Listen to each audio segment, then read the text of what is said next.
has been reimagined. A slavery that is so efficient that nobody escapes who is ADOS. We stay on the bottom.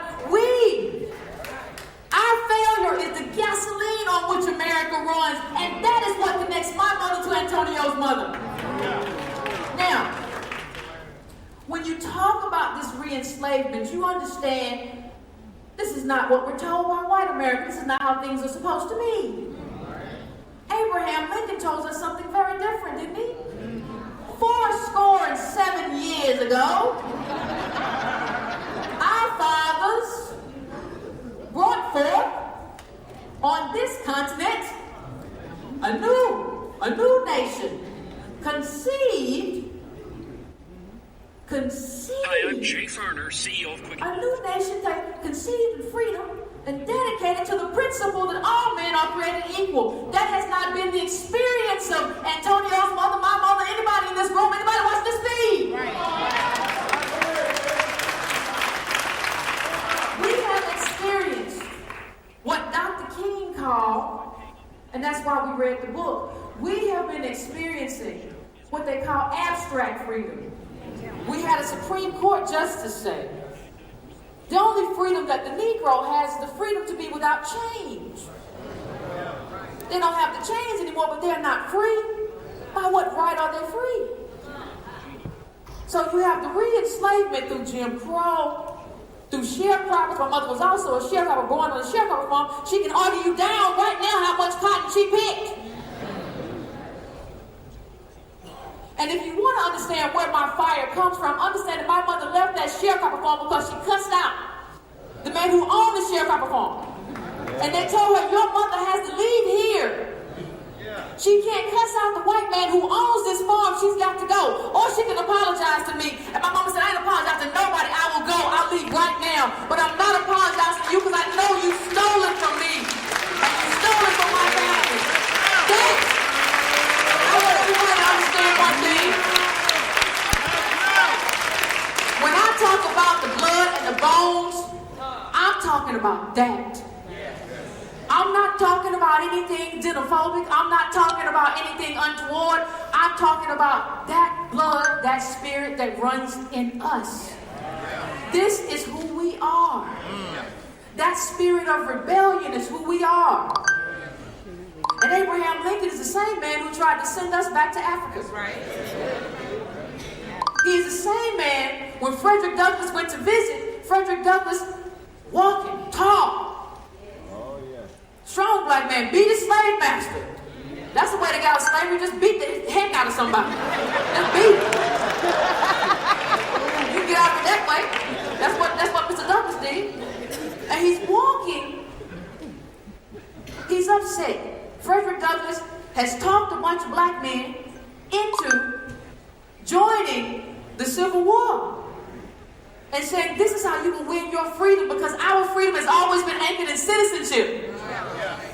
This is how you will become a full citizen. You will fight for America, you will fight for the Union, and you will do it. But here's what happened.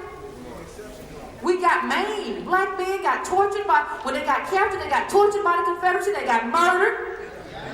And Frederick Douglass, being the man that he was, he said, I'm going to go talk to the president about this.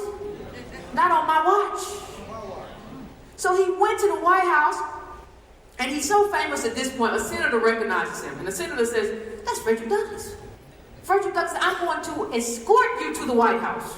You're not going to be on this street alone with these white people. They'll sell you back to slavery in the South. Well, you know, I'm going to escort you to the White House. He escorts him to the White House, and while Frederick Douglass is waiting for Abraham Lincoln, there's a white man who says, as he's been escorted into the White House, he said, I knew y'all would let that N word in first. Reverse racism has been along with us a long time. This idea of reverse racism has been with us a long time. The white backlash has been with us a long time. This is nothing new. This is nothing that we have to argue intellectually about. But what we do have to do, what we do have to begin to understand is Antonio said something that was very important. And we have to understand that. He talked about the data and the role that, with us understanding and anchoring the data, the role that plays in our lives. And he talked about white America and white supremacy. That's a conversation that we have to have. That's a conversation that we've had. But I want to have a different conversation. There has to be a conversation had about how we are a hindrance to our own freedom. You see, the problem is everybody wants to have a conversation about white supremacy and white people this and white people that. Nobody wants to talk about the gatekeepers. Nobody wants to talk about how we have confused tokenism with transformational politics. Nobody wants to talk about that, but we have to talk about how we got here. Gotta talk about it. So, as I'm thinking about this speech and I'm thinking about how we got here, identity plays a major role. How you identify is how you're nourished. It's what sustains you. When I was in kindergarten, I identified in a specific way. I identified as a specific kind of person. I identified as a specific kind of child. Right? That is how you anchor yourself. Identity is how you anchor yourself as a person. So the problem becomes, what happens? You know, you can only be as healthy as the soil that's around you as a plant. So what happens when you have a very specific identity? That's me. That's me. That was kindergarten. That's 5 years old. Now, my mama's watching this, and she always gets upset about this picture because you ain't tell me it was a picture there. I ain't combed your hair. And I'm gonna tell you right now, mama, you supposed to comb my hair anyway. You ain't supposed to just let me go out there and look at my hair. I'm supposed to be shy. So I'm gonna tell you right now, and keep it straight. I don't know how to tell it to you, but I'm supposed to be sharp every day. But I tell you this because I want you to understand my story. As a kindergarten, I didn't have an identity that was anchored in being a cool kid. I didn't have an identity that was anchored in being the athlete. I've always been tall, but I've always been clumsy. But I had an identity that was anchored in being smart. I had an identity that was anchored in being a good student. That was my identity. How many of you have ever been kept back or had a child who was kept back? Left behind a grade? Okay. All right. That happened to me in 3rd grade. 3rd grade, I got kept back. 3rd grade, they said I couldn't do math. Imagine that, the dad, I couldn't do math. It tore me up. It totally uprooted my identity and what I believed about myself, to the point to where I wasn't nurturing myself. I was believing something about myself that wasn't true. And what I will tell you is, it took years for the teachers around me and the people around me to build up my identity again to the point that I believed that I could do things. So what I'm telling you is, identity matters. That is personal identity. That is individual identity. But now we go to group identity. I'm going to do it.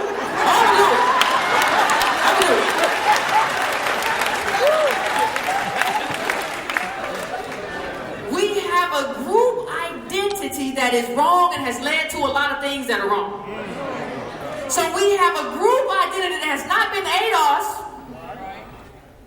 We have a group identity that has been African, and we've been gone from a continent. How long? I don't know if y'all understand. This is 54 countries. This is not one country. Don't nobody call themselves African. They call themselves Kenyan, Nigerian, Ghanaian, Eritrean, whatever they are. They call themselves just African. But somehow it's a problem when we call ourselves ADOS. Somehow it's a problem when we say we have a specific justice claim. yourself in fantasy. There's no way to nourish yourself by saying you're going to go there one day when you know we don't got the money to fly nowhere. Most of us ain't even been nowhere. Most of us don't even leave our state. Y'all doing good to be here. Look how many people didn't make it here.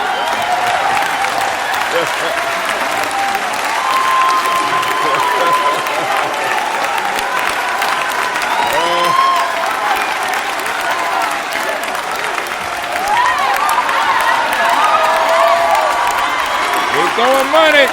They throwing money. They throwing money.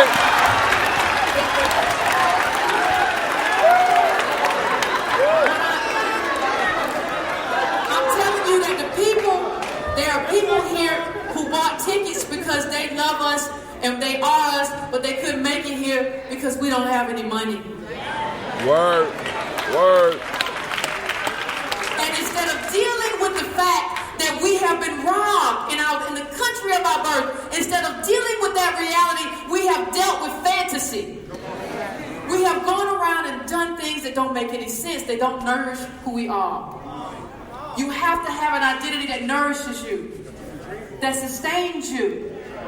If you don't have that, you're destined to fail. And that's part of what's been happening to us. We have a people of color identity and African identity. We're everywhere except here. And the thing people don't like to hear from me all the time, when I say it, nobody likes to hear that you're more American than anybody.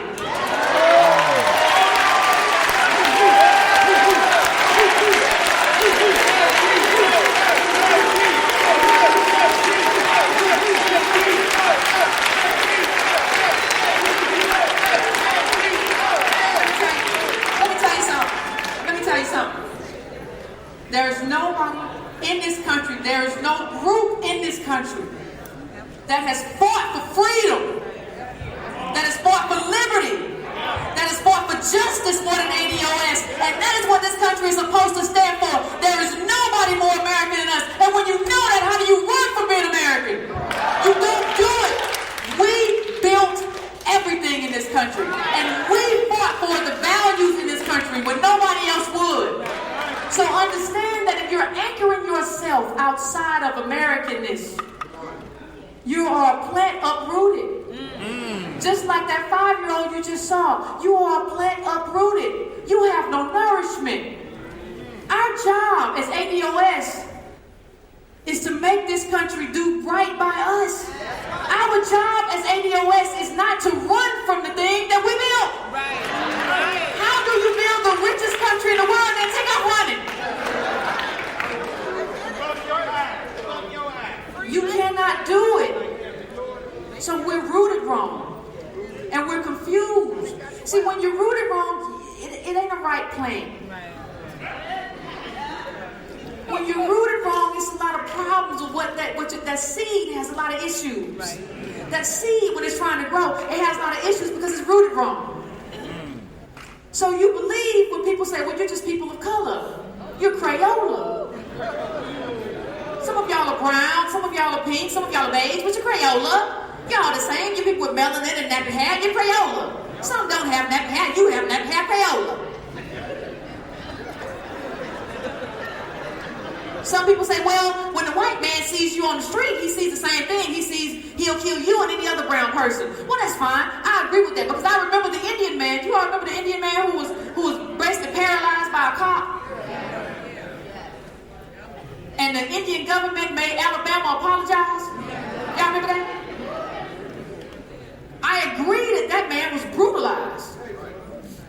We know that brutality very well. We fought it forever. But I agree that he was brutalized. But just because he was brutalized by a racist does not make him ADOS. It does not make him rooted in what we stand for. It does not mean that he gets our claim. We are not Crayola. And we cannot root ourselves in this kind of Crayola politics. It's a confusion. And it's a confusion that comes from a confusion in identity. You gotta get the identity right or the plant doesn't root. A plant is only as good as its soil. It's only as good as where it's set in the sunshine, or if it's set in the darkness, and what it's built for. That's how you have to have it. That's what a plan is. And we're the same, but we're rooted wrong. We're rooted to believe in Democrats.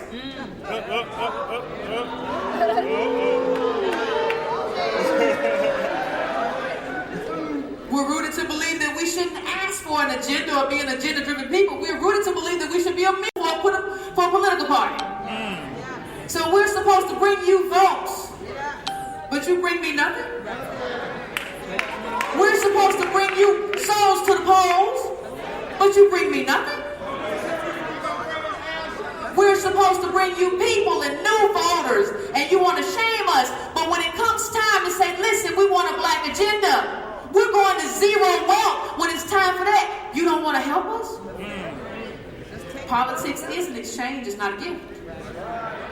I've been saying that for a very long time, and it's time that we tattoo it, believe it, and understand it, because we have been suffering from a particular type of confusion that comes from identity, and that's our problem to fix. You see, there are a lot of problems that we have to fix with white supremacy, with elected officials, but I don't think enough of us understand that the first problem is us. We got to fix us. We got to figure ourselves out and how we identify. Because what we've been doing in terms of how we identify is basically running. Martin Luther King said in a community where we go from here, community of chaos. He said not enough of us showed up for the fight.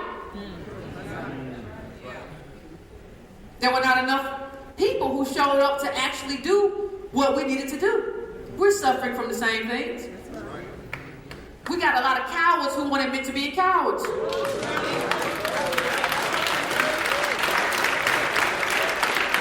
you can say to me, oh, Yvette, I don't do that because I'm a Moor. Oh, Yvette, guess what? I don't do that because ain't nothing going to happen no way.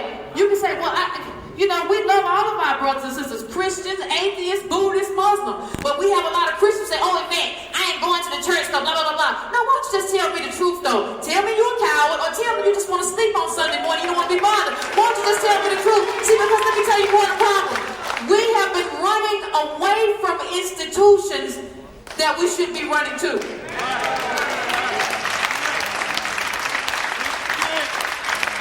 Antonio talked about Byron Allen. And the work that ADOS had to do to get the NAACP to file an amicus brief. The role that we had to play to get these senators to come on board. We shouldn't have to work that hard. These are institutions that have as their charge us.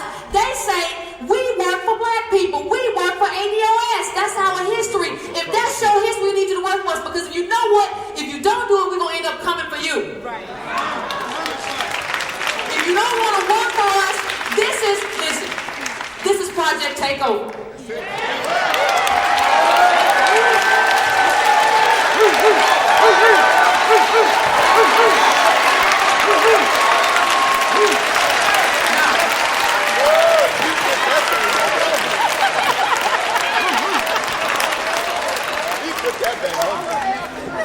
Days of us running away from the institutions that belong to us as a collective. Gotta go and buy the rest of it now, family.